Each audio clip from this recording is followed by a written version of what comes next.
हुमैरा असगर आखिर कई माह के इंतजार के बाद इस वक्त अपनी आखिरी आराम गाह में मौजूद हैं, लेकिन उनके केस ने एक नया रुख इख्तियार कर लिया है। उसमें क्या नया मोड़ आया है? घर वालों ने तो केस को परसू करने से इनकार कर दिया था। अब कौन है जो इस केस को लेकर आगे चलेगा? वफाकी और सूबाई सतह पर क्या हो रहा है?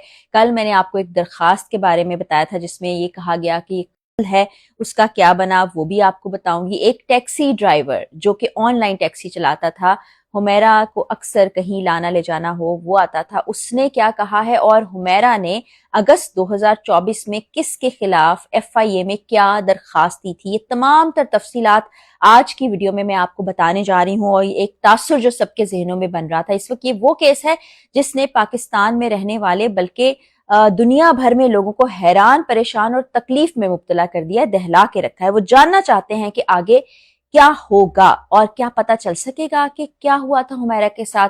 तो इस वक्त वफाकी और सूबाई जो एजेंसीज है वो हरकत में आ चुकी हैं, इदारे इस काम पे लग चुके हैं और हुमैरा को ऐसा महसूस हो रहा है कि इंसाफ मिलकर रहेगा। उसके साथ जो ज्यादती हुई, जुल्म हुआ, उसकी तबई थी या क्या वजह बनी, वो तमाम हकीकत खुलकर सामने आ जाएगी। तो कल मॉडल टाउन में उनकी आखिरी आराम गाह में उनको सुपुर्दे खाक कर दिया गया। वहां पर उनके वालिद, भाई, चचा और कुछ करीबी लोग मौजूद थे और डायरेक्ट उनको वहीं मॉडल टाउन कब्रिस्तान ले जाया गया और इस वक्त वो अपनी आखिरी आराम गाह में मौजूद हैं। वालिद का बयान भी आपने सुन लिया होगा। वालिद और भाई बड़ी सख्ती से बात करते नजर आए। भाई की भी गुफ्तगू आपको सुनवाई थी, वालिद भी इस वक्त सोशल मीडिया पर बात कर रहे हैं। यहाँ पर बड़े अहम नुक्ते सामने आए हैं जो आज की वीडियो में मैंने शामिल किए हैं। सबसे पहले तो आपको बताऊं कि ये बहुत हाई प्रोफाइल केस बन गया है, हर शख्स इसके बारे में जानना चाहता है, बात कर रहे हैं लोग, जहां भी चले जाएं वहां पर बात हो रही है, घरों में, किसी रेस्टोरेंट में लोग जानना चाहते हैं कि आखिर हुआ क्या। ऐसा कोई केस मैंने अपनी जिंदगी में नहीं देखा जहां 10 महीने तक किसी को पता ही ना चल सका कि एक इंसान इस दुनिया से चला गया। तो इस वक्त विफाकी सतह पर भी इस केस को इन्वेस्टिगेट किया जा रहा है। इदारे हरकत में आ गए हैं, उनका राब्ता सूबाई हुकूमत से हो गया है।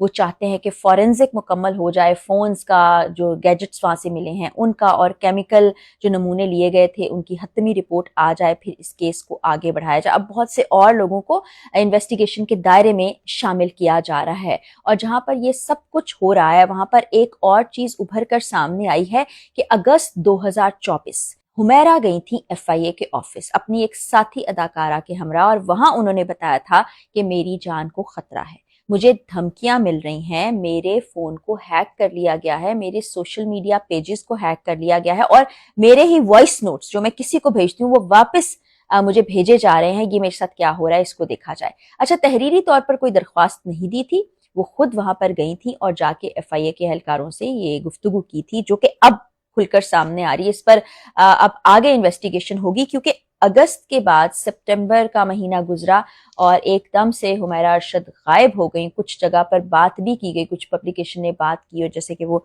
स्टाइलिस्ट का हमने जिक्र किया था लेकिन उस पर तवज्जो नहीं दी गई। और फिर 10 महीने गुजरने के बाद जिस हालत में हुमैरा को देखा गया और जैसे उसका जिस्म मौजूद था वो बहुत ही दहला देने वाली बात है। अब ये धमकियां किसकी जानिब से दी गई, किसने फ़ोन को हैक किया था, किसने सोशल मीडिया को हैक किया था, वो तमाम तफसीलात भी अब जो विफाकी इदारे हैं उन तक पहुंचेगी और इन्वेस्टिगेशन आगे बढ़ेगी। फिर एक और अहम चीज़ सामने आई है, जो टैक्सी ड्राइवर थे ऑनलाइन टैक्सी सर्विस के, उनसे हुमैरा ने कहा कि आप पर्सनली मेरे साथ काम कर लें कि मैं आपको कॉल किया करूंगी तो आप आ जाया करें, मुझे कुछ कामों के लिए जाना होता है तो हम आपस में जो भी उस दिन का फेयर बनेगा हम वो तय कर लिया करेंगे। तो वो भी सामने आए हैं, उनसे भी बातचीत हुई है और कभी इम्कान है कि उनको भी इन्वेस्टिगेशन में शामिल किया जाए। उनका ये कहना था कि 10 से 15 रोज के बाद मुझसे राबिता वो करती थी। आखिरी दफ़ा वो एक मॉल में गई यानी शॉपिंग करने के लिए गई, उसके बाद 2 दरिया कराची में एक जगह है जहाँ पर रेस्टोरेंट्स हैं, खाना खाने के लिए वो वहाँ गई और उसके बाद अपने घर वापस आ गई। उनका भी यही बताना था जैसा कि इस पूरी इंडस्ट्री ने भी बताया और इनके मिलने जुलने वाले लोगों ने भी बताया कि वो बहुत ज्यादा सोशल नहीं थी, ज्यादा लोगों से मिलती जुलती नहीं थी और खामोश तबा थी, ज्यादातर खामोश बैठी दिखाई देती थी और जब कहीं रिकॉर्डिंग्स के लिए या शूट्स के लिए भी जाती थी तो अपना काम करने के बाद वो एक साइड पर खामोश बैठ जाती थी और किसी ने कोई ऐसी नेगेटिव बात नहीं बताई। वही जो हम नशावर अशिया के इस्तेमाल की बात कर रहे थे उस इम्कान को भी रद्द कर दिया गया تمام لوگوں کی جانب سے کہ وہ بڑی ہیلتھ کانشیس تھیں اور وہ سب کو کہتی تھی کہ آپ بھی اپنی صحت کا خیال رکھیں۔ یہاں پر میں ان کے بھائی، والد، والدہ اور بھابھی کی کا بھی تذکرہ ضرور کروں گی، لیکن ایک اپلیکیشن جو کل میں نے آپ کو بتایا تھا اور میں نے کہا تھا کہ ایسا نہیں لگتا کہ وہ حقائق پر مبنی ہے، اور ایسا ہی ہوا کہ اس اپلیکیشن کو رد کر دیا گیا جو وزیر اعظم پورٹل پر ایک خاتون ڈاکٹر نے بھجوائی تھی۔ اب پتہ یہ چلا ہے کہ وہ جو خاتون ڈاکٹر جنہوں نے اپنا نام کائنات بتایا تھا، وہ ایک فیک سم سے یہ اپلیکیشن دائر کرتی ہیں، فیک سم سے اس کو رجسٹر کرتی ہیں، اور وہ سم بھومی نامی خاتون کی ہے جو سندھ سے تعلق رکھتی ہیں، اور اس میں انہوں نے جو ایلیگیشنز لگائے تھے وہ سب کے سب فیک ایلیگیشنز تھے، اور اس میں جس فیملی کا ذکر کیا گیا تھا اس فیملی کے سربراہ بھی سامنے آ گئے ہیں، انہوں نے انٹرویو بھی دیا ہے۔ بابر سلیم ہمارے ایک بڑے سینئر اور بڑے منجھے ہوئے کرائم رپورٹر ہیں، ان کے چینل پر آپ دیکھ بھی سکتے ہیں کہ ان کا انٹرویو موجود ہے۔ تو اس کو رد کر دیا گیا کہ اس درخواست میں کوئی حقیقت نہیں ہے۔ اب ہم آ جاتے ہیں حمیرہ کے اہل خانہ کی جانب۔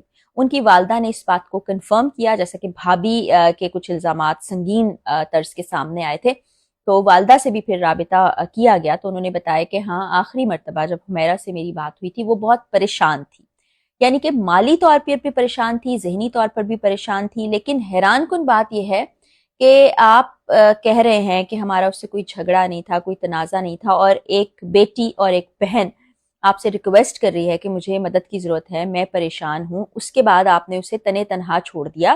اگر اس کا فون بند ہو گیا، وہ رابطے میں نہیں رہی، تو آپ نے اس سے رابطہ کرنا مناسب ہی نہیں سمجھا۔ 10 ماہ گزر گئے جس میں رمضان بھی، عیدیں بھی، بہت سے موقع، آپ نے سوچا ہی نہیں کہ اس کے ساتھ کیا ہوگا۔ وہ انڈیپینڈنٹ تھی، ٹھیک ہے، بہت سے لوگ انڈیپینڈنٹ ہوتے ہیں، لیکن آپ رابطے میں تو رہتے ہیں۔ یہ کیسا طرز عمل تھا جو ان کے خاندان والوں نے اپنایا؟ پھر ان کی بھابھی نے یہ کہا تھا کہ جو ان بھائی ہیں نوید، جن کا آپ نے سوشل میڈیا پر بیانات بھی اور ان کا رویہ بھی دیکھ لیا تھا، کہ وہ یہ جو ہما کے سابقہ شوہر ہیں اور ان کے بھائی، ان کو بھی اور جو دوسری بہن ہے ان کو کچھ ایسی ادویات دیتے تھے جس سے ان کی ذہنی صحت ٹھیک نہیں رہی، اور انہی سے لڑائی جھگڑا ہوا تھا حمیرہ کا، جس کے بعد دھکے دے کر ان کو گھر سے نکال دیا گیا۔ یہ تمام چیزیں بھی اب زیر غور لانی چاہیے، اور ایک اور درخواست سٹی کورٹ میں ایک شہری شاہ زیب کی جانب سے دی گئی ہے، جو میں نے گزشتہ ویڈیو میں بھی آپ کو بتایا تھا۔ اب اس پر آگے کاروائیاں شروع ہوں گی، عدالت میں آگے پروسیڈنگ بڑھے گی، اور انہوں نے یہ کہا تھا کہ ان کے گھر والوں کو بھی شامل تفتیش کیا جائے اور دیکھا جائے کہ اتنی سنگ دلی اور اتنا قطع تعلق سمجھ سے باہر ہے، یا تو آپ شروع سے ہی ابینڈن کر دیں اپنے بچوں کو، تو سمجھ آتی کہ وہ آپ کے ساتھ رہی ہی نہیں اور یہ سب کچھ ہو گیا۔ اتنے سال وہ آپ کے ساتھ رہی، آتی جاتی تھی، 2 مہینے آ کے رہتی تھی، جس کی بہت سی ذرائع نے کنفرمیشن دی ہے۔ اس کے بعد ایک دم اگست میں ایسا ہوتا ہے کہ ایک بڑا جھگڑا جس میں بھائی کا نام آ جانا، اور پھر بھابھی کے الزامات، پھر والدہ کا بیان، پھر جس طرح سے سوشل میڈیا پر والد اور بھائی کا بیان سامنے آ رہا ہے، اور جو ان کی باڈی لینگویج اور جس طرح سے وہ بات کر رہے ہیں، وہ بہت سے سوالات کو بھی جنم دے رہا ہے۔ اور انویسٹیگیشن ہم یہی کہہ رہے تھے ہونی چاہیے، ایک طرح سے تو لگ رہا تھا کہ شاید نہ ہو، لیکن اب حوصلہ افزا خبر یہ ہے کہ صوبائی اور وفاقی ادارے خود اس میں انوالو ہو گئے ہیں اور جاننا چاہتے ہیں کہ آخر اس کے پیچھے کیا ہوا ہوگا۔ اس معاملے کو سالو ہونا بہت ضروری ہے، اور تمام لوگ اس وقت بہت ہی تشویش میں ہیں۔ آپ یقین جانیں، اتنے دن سے ہم رپورٹنگ کر رہے ہیں، ذہنی طور پر ہم کتنے متاثر ہو رہے ہیں، جذباتی طور پر ہمیں کتنی تکلیف ہو رہی ہے۔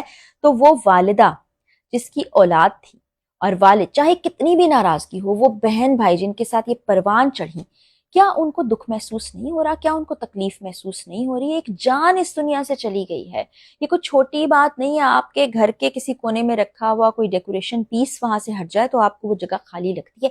ایک انسان چلا گیا، وہ رابطے میں نہیں تھا، 10 مہینے تک آپ کو ہوش ہی نہیں آئی، اور پھر جب آپ سامنے بھی آئے تو آپ کا رویہ بہت سخت، آپ کا لہجہ بہت تلخ، اور آپ کی آنکھ میں ایک آنسو نہیں تھا۔ یہ بہت ہی الارمنگ ہے، بہت ہی زیادہ تشویش کا سامنا اس وقت ہم کر رہے ہیں، سمجھ نہیں آ رہا کہ یہ کیا ہے۔ بہرحال امید یہ ہے کہ یہ گتھی سلجھے اور اس دنیا سے جانے کے بعد ہی صحیح حمیرہ کو انصاف ملے، اور ان کی روح کے سکون کے لیے، ان کی اگلی منزلوں کے لیے ہم سب دعا گو ہیں۔ آپ سے بھی ریکویسٹ ہے کہ دعا کیجیے ان کے لیے، اور اللہ تعالیٰ سے اپنے لیے بھی دعا مانگیے۔ اگلی ویڈیو میں بشرط زندگی ملاقات ہوگی، اجازت دیجیے، اللہ حافظ۔